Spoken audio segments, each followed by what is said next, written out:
Hello everyone, welcome back. Thank you for being here. If you haven't already, please make sure that you follow my backup channel. You will find the links in the video description below. For the first time since 1977, 36 US ports are now going on strike. They're shutting down. The 36 affected ports have the combined capacity to handle as much as half of all US trade volumes. The union failed to come to an agreement with the United States Maritime Alliance prior to the expiration of the contract on September the 30th.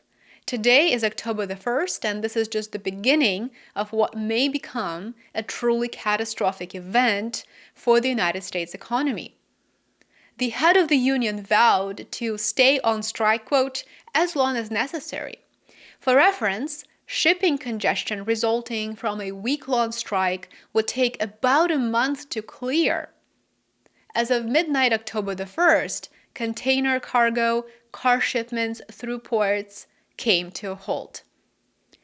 The best person who can explain to anyone right now what the strike actually means is Harold Daggett, who is the International Longshoremen's Association president. This is very, very important, so please listen to what he has to say about the seaport strikes that are just beginning and what it may mean for the entire economy. And make sure that you share this video with those who may be interested and who may not know this information. Take a look. But today's world, it's changing into the future.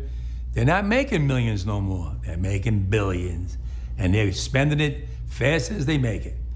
I want a piece of that for my men, because when they made their most money was during COVID.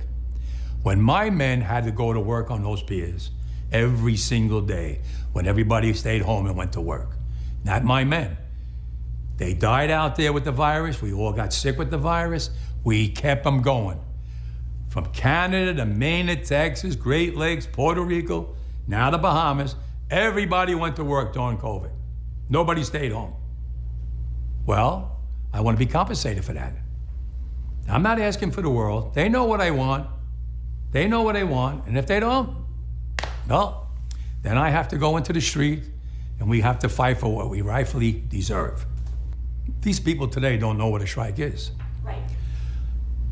When my men hit the streets, from Maine to Texas, every single port will lock down. You know what's gonna happen? I'll tell you.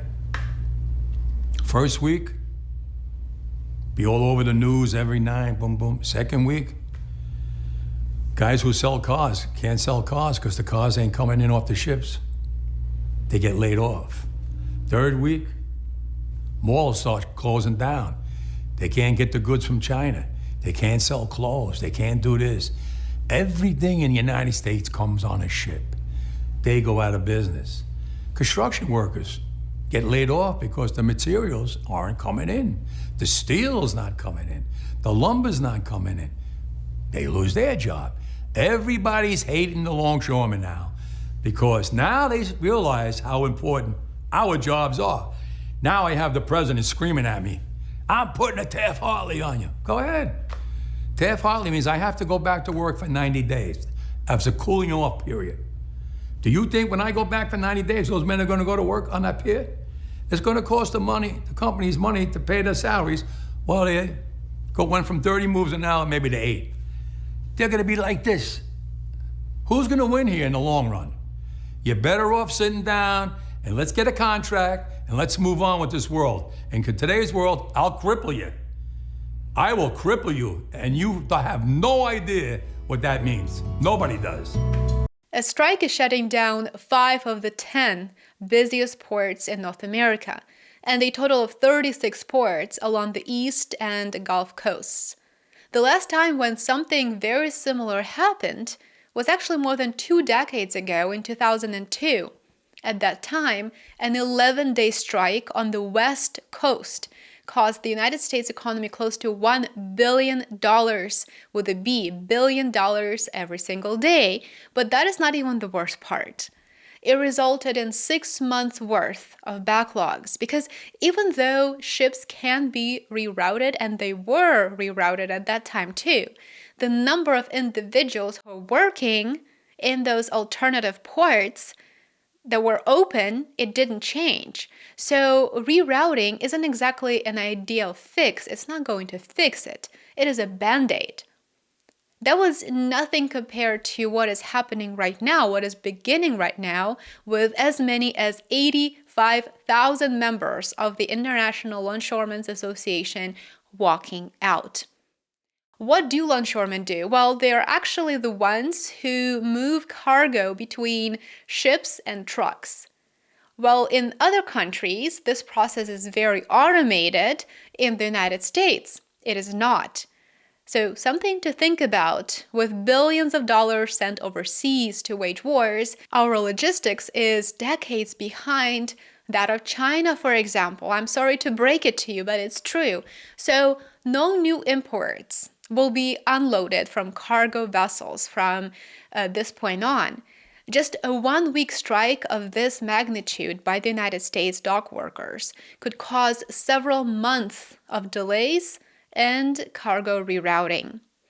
Seaport strikes means no gas, no food, no bare necessities, no bare essentials, since everything is imported through those key shipping routes. America's economy could lose as much as $5 billion per day, and this is according to a JP Morgan estimate. One may ask, well, was the expiration of the contract a surprise? Did they forget about it? Why weren't negotiations taking place? Those are great questions.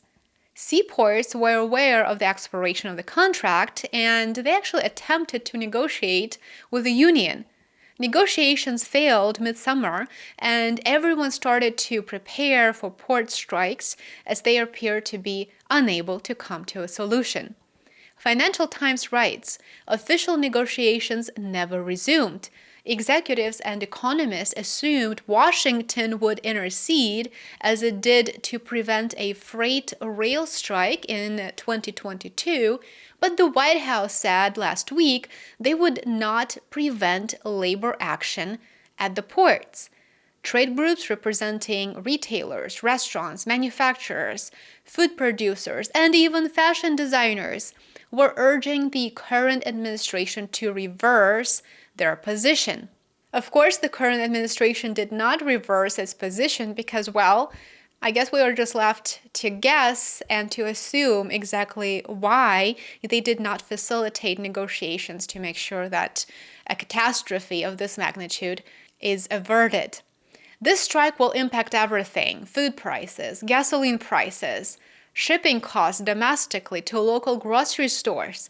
This is very bad news, and of course, this happens right on October the 1st, just several weeks before the November event, let's call it that. Comment below and let me know if you believe in coincidences. I would love to hear from you. I will keep you posted.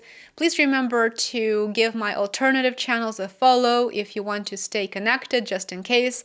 I would love to see you there as well.